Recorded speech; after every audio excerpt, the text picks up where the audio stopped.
ಎಲ್ಲರಿಗೂ ನಮಸ್ಕಾರ. ಯಶಸ್ವಿ ಸಾಲ ವಿತರಣಾ ಸಭೆಯನ್ನ ಹೇಗೆ ನಡೆಸಬೇಕು ಅನ್ನೋದ್ರ ಬಗ್ಗೆ ತಿಳಿಸ್ಕೊಡೋಕೆ ಈ ಗೈಡ್ಗೆ ನಿಮ್ಗೆಲ್ಲ ಸ್ವಾಗತ.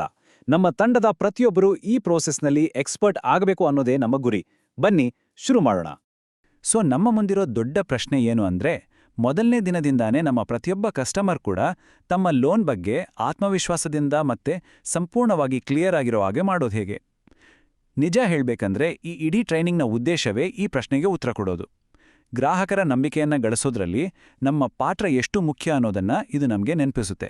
ಹಾಗಿದ್ರೆ ಇವತ್ತು ನಾವು ಏನೇನು ಕವರ್ ಮಾಡ್ತೀವಿ ಅಂತ ನೋಡೋಣ. ಮೊದಲಿಗೆ ಸಭೆಯ ಸಿದ್ಧತೆ, ಆಮೇಲೆ ಸಾಲದ ವಿವರಗಳು, ಬಳಕೆ ಮತ್ತು ಮರುಪಾವತಿ, ಕೆಲವು ಪ್ರಮುಖ ನಿಯಮಗಳು, ಖಾತೆ ನಿರ್ವಹಣೆ ಮತ್ತೆ ಕೊನೆಯದಾಗಿ ಪಾರದರ್ಶಕ ವಹಿವಾಟು. ಈ ಪ್ರತಿಯೊಂದು ಹಂತನೂ ನಮಗೆ ಒಂದು ಪ್ರೊಫೆಷನಲ್ ಮೀಟಿಂಗ್ ನಡೆಸೋಕೆ ಹೆಲ್ಪ್ ಮಾಡುತ್ತೆ. ಸರಿ, ನಮ್ಮ ಮೊದಲನೇ ವಿಭಾಗಕ್ಕೆ ಬರೋಣ. ಸಭೆಯ ಸಿದ್ಧತೆ. ಒಂದು ಯಶಸ್ವಿ ಮೀಟಿಂಗ್ ಅಂದ್ರೆ ಅದು ಸರಿಯಾದ ತಯಾರಿಯಿಂದಾನೇ ಶುರುವಾಗೋದು. ಒಂದು ಪ್ರೊಫೆಷನಲ್ ವಾತಾವರಣವನ್ನ ಹೇಗೆ ಕ್ರಿಯೇಟ್ ಮಾಡೋದು ಅಂತ ಇಲ್ಲಿ ನೋಡೋಣ.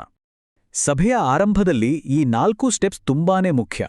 ಮೊದಲನೇದಾಗಿ ಬಂದಿರೋ ಎಲ್ಲ ಸದಸ್ಯರಿಗೆ ಮತ್ತೆ ಅವರ ನಾಮಿನಿಗಳಿಗೆ ಸರಿಯಾಗಿ ಕೂರೋಕೆ ವ್ಯವಸ್ಥೆ ಮಾಡಿ. ಎರಡನೇದು, ಲೋನ್ ಅಪ್ರೂವ್ ಆಗಿರೋ ಎಲ್ಲರೂ ಬಂದಿದಾರಾ ಅಂತ ಅಟೆಂಡೆನ್ಸ್ ಕನ್ಫರ್ಮ್ ಮಾಡ್ಕೊಳ್ಳಿ. ಮೂರನೇದು, ನಮ್ಮ ಫೀಲ್ಡ್ ಆಫೀಸರ್ ಮತ್ತೆ ಬ್ರಾಂಚ್ ಮ್ಯಾನೇಜರ್ ಯಾರು ಅಂತ ಅವ್ರ ಹೆಸರು ಹೇಳಿ ಸ್ಪಷ್ಟವಾಗಿ ಪರಿಚಯಿಸಿ. ಕೊನೆಗೆ ಪ್ರತಿಯೊಬ್ಬ ಸದಸ್ಯರ ಹತ್ರನೂ ಅವರು ಲೋನ್ ಯಾಕೆ ತಗೋತಿದ್ದಾರೆ ಅನ್ನೋ ಉದ್ದೇಶದ ಬಗ್ಗೆ ಮಾತಾಡಿ. ಇವಿಷ್ಟು ಮಾಡದೆ ಸಭೆಗೆ ಒಂದು ಒಳ್ಳೆ ಆರಂಭ ಸಿಗುತ್ತೆ. ಓಕೆ, ಈಗ ನಮ್ಮ ಎರಡನೇ ವಿಭಾಗಕ್ಕೆ ಹೋಗೋಣ. ಸಾಲದ ವಿವರಗಳು. ಇಲ್ಲಿ ನಮ್ಮ ಫೋಕಸ್ ಇರೋದು ಸಾಲದ ಪ್ರತಿಯೊಂದು ಫೈನಾನ್ಷಿಯಲ್ ಡೀಟೇಲ್ಸ್ನು ಪಕ್ಕಾ ಪಾರದರ್ಶಕವಾಗಿ ಗ್ರಾಹಕರಿಗೆ ತಿಳಿಸೋದು. ಯಾಕಂದ್ರೆ ಮುಂದೆ ಯಾವುದೇ ಕನ್ಫ್ಯೂಷನ್ ಆಗಬಾರ್ದು ಅಲ್ವಾ? ಕಸ್ಟಮರ್ಸ್ಗೆ ನಾವು ಮೊದಲು ವಿವರಿಸಬೇಕಾದ ಪ್ರಮುಖ ವಿಷಯ ಅಂದ್ರೆ ವಾರ್ಷಿಕ ಬಡ್ಡಿ ದರ, ಅಂದ್ರೆ ಆನ್ಯುವಲ್ ಇಂಟ್ರೆಸ್ಟ್ ರೇಟ್. ಈ ರೇಟ್ ಎಷ್ಟು ಅನ್ನೋದನ್ನ ಸ್ಪಷ್ಟವಾಗಿ ಮತ್ತು ನಿಖರವಾಗಿ ತಿಳಿಸಬೇಕು. ಇಲ್ಲಿ ಇನ್ನೊಂದು ಇಂಪಾರ್ಟೆಂಟ್ ಪಾಯಿಂಟ್ ಇದೆ, ಗಮನಿಸಿ. ನಾವು ಫಾಲೋ ಮಾಡೋದು ರೆಡ್ಯೂಸಿಂಗ್ ಬ್ಯಾಲೆನ್ಸ್ ಮೆಥಡ್ ಅಥವಾ ಇಳಿಮುಖ ಕ್ರಮ. ಇದರ ಅರ್ಥ ತುಂಬಾ ಸಿಂಪಲ್. ಬಡ್ಡಿನ ಪೂರ್ತಿ ಲೋನ್ ಅಮೌಂಟ್ ಮೇಲೆ ಹಾಕಲ್ಲ, ಬದಲಾಗಿ ಪ್ರತಿ ಕಂತು ಕಟ್ಟಿದ ಮೇಲೆ ಉಳಿದಿರೋ ಹಣದ ಮೇಲೆ ಮಾತ್ರ ಬಡ್ಡಿ ಲೆಕ್ಕ ಹಾಕಲಾಗತ್ತೆ. ಇದು ಗ್ರಾಹಕರಿಗೆ ದೊಡ್ಡ ಲಾಭ. ಇದನ್ನ ಅವರಿಗೆ ನೀಟಾಗಿ ಅರ್ಥ ಮಾಡಿಸೋದು ನಮ್ಮ ಜವಾಬ್ದಾರಿ. ಸಾಲದ ಅವಧಿ ಮತ್ತೆ ವಿಮೆಯ ವಿವರಗಳನ್ನ ಕೂಡ ಅಷ್ಟೇ ಸ್ಪಷ್ಟವಾಗಿ ತಿಳಿಸ್ಬೇಕು. ನೋಡಿ, ಈ ಲೋನ್ಗೆ 24 ತಿಂಗಳ ಕಂತುಗಳಿರುತ್ತೆ, ಆದರೆ ಕೊನೆ ಕಂತಿನ ಅಮೌಂಟ್ ಸ್ವಲ್ಪ ಹೆಚ್ಚು ಕಡಿಮೆ ಆಗ್ಬೋದು. ಇನ್ನು ಇನ್ಶೂರೆನ್ಸ್ ವಿಷಯಕ್ಕೆ ಬಂದ್ರೆ ಇದು ಕಸ್ಟಮರ್ ಮತ್ತೆ ಅವರ ನಾಮಿನಿ ಇಬ್ರಿಗೂ ಕವರ್ ಆಗುತ್ತೆ. ಲೋನ್ ತಗೊಂಡ ದಿನದಿಂದ 2 ವರ್ಷದವರೆಗೆ ವ್ಯಾಲಿಡ್ ಇರುತ್ತೆ, ಮತ್ತೆ ಇದು ಅಪ್ಲೈ ಆಗೋದು ಕಸ್ಟಮರ್ ಅಥವಾ ನಾಮಿನಿ ಮರಣ ಹೊಂದಿದ ಸಂದರ್ಭದಲ್ಲಿ ಮಾತ್ರ. ಸಾಲದ ಸ್ಟ್ರಕ್ಚರ್ ಬಗ್ಗೆ ಎಲ್ಲ ಹೇಳಿದ್ಮೇಲೆ ಮುಂದಿನ ಹೆಜ್ಜೆ ಅದರ ಬಳಕೆ ಮತ್ತೆ ಮರುಪಾವತಿ ಬಗ್ಗೆ ಮಾತಾಡೋದು. ಇಲ್ಲಿ ನಿರೀಕ್ಷೆಗಳನ್ನ ಸ್ಪಷ್ಟವಾಗಿ ಸೆಟ್ ಮಾಡೋದು ಬಹಳ ಮುಖ್ಯ. ಕಸ್ಟಮರ್ಸ್ಗೆ ಅವರ ಲೋನ್ ಜರ್ನಿ ಹೇಗಿರುತ್ತೆ ಅಂತ ಈ ಟೈಮ್ಲೈನ್ ಮೂಲಕ ಸುಲಭವಾಗಿ ವಿವರಿಸಬಹುದು. ನೋಡಿ, ಲೋನ್ ಕೊಟ್ಟ 30 ದಿನದೊಳಗೆ ನಮ್ಮ ಫೀಲ್ಡ್ ಆಫೀಸರ್ ಬಂದು ಲೋನ್ ತಗೊಂಡ ಉದ್ದೇಶಕ್ಕೆ ಸರಿಯಾಗಿ ದುಡ್ಡು ಖರ್ಚಾಗಿದೆಯಾ ಅಂತ ಚೆಕ್ ಮಾಡ್ತಾರೆ. ಅದಾದ್ಮೇಲೆ ಪ್ರತಿ ತಿಂಗಳು ಒಂದು ನಿಗದಿತ ದಿನ, ಸಮಯ ಮತ್ತೆ ಜಾಗದಲ್ಲಿ ಕಂತು ಕಟ್ಟಬೇಕಾಗುತ್ತೆ.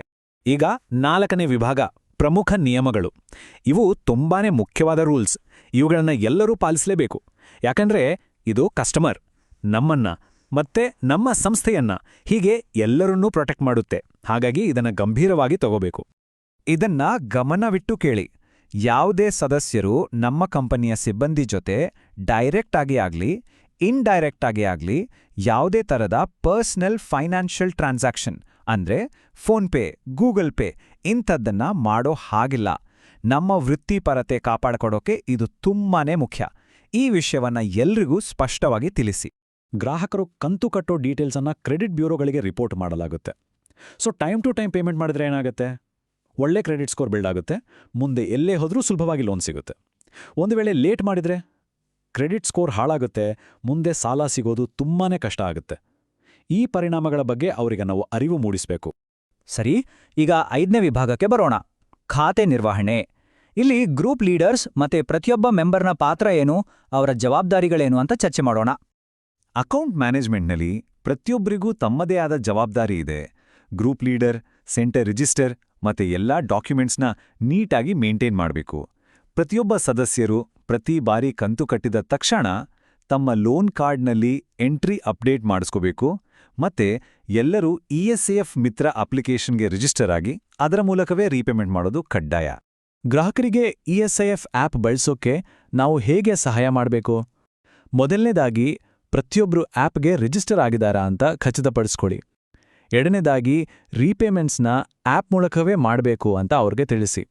ಒಂದು ವೇಳೆ ಏನಾದರೂ ಸಹಾಯ ಬೇಕಿಟ್ರೆ ಫೀಲ್ಡ್ ಆಫೀಸರ್ ಅಥವಾ ನೇರವಾಗಿ ಬ್ರಾಂಚ್ಗೆ ಬರೋಕೆ ಹೇಳಿ. ನಮ್ಮ ಕೊನೆಯ ಆದ್ರೆ ಅಷ್ಟೇ ಮುಖ್ಯವಾದ ವಿಭಾಗಕ್ಕೆ ಬಂದಿದ್ದೀವಿ, ಪಾರದರ್ಶಕ ವಹಿವಾಟು. ಇಲ್ಲಿ ನಾವು ಕಸ್ಟಮರ್ಸ್ ಜೊತೆಗಿನ ನಂಬಿಕೆಯನ್ನ ಹೇಗೆ ಗಟ್ಟಿಗೊಳಿಸೋದು, ನೇರ ಸಂವಹನವನ್ನ ಹೇಗೆ ಪ್ರೋತ್ಸಾಹಿಸೋದು ಅಂತ ನೋಡೋಣ. ಒಂದು ವಿಷಯವನ್ನ ನಾವು ಗ್ರಾಹಕರಿಗೆ ಒತ್ತಿ ಹೇಳಬೇಕು. ನಾವು ಲೋನ್ ಕೊಡ್ಸಕ್ಕಾಗ್ಲಿ ಅಥವಾ ಕಂತು ವಸೂಲಿ ಮಾಡೋಕ್ಕಾಗ್ಲಿ ಯಾವುದೇ ಥರ್ಡ್ ಪಾರ್ಟಿ ಏಜೆಂಟನ್ನ ಬಳಸೋದಿಲ್ಲ. ಯಾವುದೇ ರೀತಿ ವಂಚನೆ ಆಗದಂತೆ ನೋಡ್ಕೊಳ್ಳೋಕ್ಕೆ ಈ ಮಾಹಿತಿ ತುಂಬಾನೇ ಇಂಪಾರ್ಟೆಂಟ್. ಯಾರಾದ್ರೂ ತಮ್ಮ ಸಾಲವನ್ನ ಅವಧಿಗೆ ಮುಂಚೆನೇ ಪೂರ್ತಿಯಾಗಿ ಕಟ್ಟಿ ಮುಗಿಸ್ಬೇಕು ಅಂದ್ರೆ ಫೋರ್ಕ್ಲೋಸ್ ಮಾಡಿಸ್ಬೇಕು ಅಂದ್ರೆ ಅವರು ನೇರವಾಗಿ ಬ್ರಾಂಚ್ಗೆ ಬರಬೇಕು. ಅಲ್ಲೇ ಆ ಪ್ರಾಸೆಸ್ಸನ್ನ ಪೂರ್ತಿಗೊಳಿಸಬೇಕು. ಇದು ನಿಯಮ. ಹಾಗಿದ್ರೆ ಇವತ್ತಿನ ಚರ್ಚೆಯಿಂದ ನಾವು ಕಲಿಬೇಕಾದ 4 ಮುಖ್ಯ ಅಂಶಗಳನ್ನ ಒಮ್ಮೆ ನೋಡೋಣ. ಮೊದಲನೇದು, ಪ್ರೊಫೆಷನಲ್ ಆಗಿರಿ. ಅಂದ್ರೆ ಒಂದು ಸಂಘಟಿತ ಮತ್ತೆ ಸ್ವಾಗತಾರ್ಹ ವಾತಾವರಣವನ್ನ ಸೃಷ್ಟಿಸಿ. ಎರಡನೇದು, ಸ್ಪಷ್ಟವಾಗಿರಿ. ಎಲ್ಲಾ ಫೈನಾನ್ಷಿಯಲ್ ಕಂಡೀಷನ್ಗಳನ್ನ ಸರಳವಾಗಿ ವಿವರಿಸಿ. ಮೂರನೇದು, ದೃಢವಾಗಿರಿ. ಎಲ್ಲಾ ನಿಯಮಗಳನ್ನು ಯಾವುದೇ ವಿನಾಯಿತಿ ಇಲ್ಲದೆ ಪಾಲಿಸಿ. ಮತ್ತೆ ನಾಲ್ಕನೇದು, ಪಾರದರ್ಶಕವಾಗಿರಿ.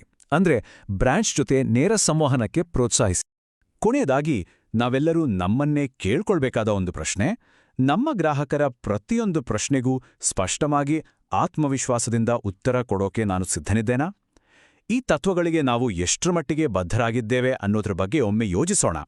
ನಮ್ಮೆಲ್ಲರ ಸಹಕಾರದಿಂದ ನಾವು ಈ ಪ್ರಕ್ರಿಯೆಯನ್ನ ಅತ್ಯಂತ ಸುಗಮವಾಗಿ ಮತ್ತು ಪಾರದರ್ಶಕವಾಗಿ ನಡೆಸಬಹುದು. ಧನ್ಯವಾದಗಳು.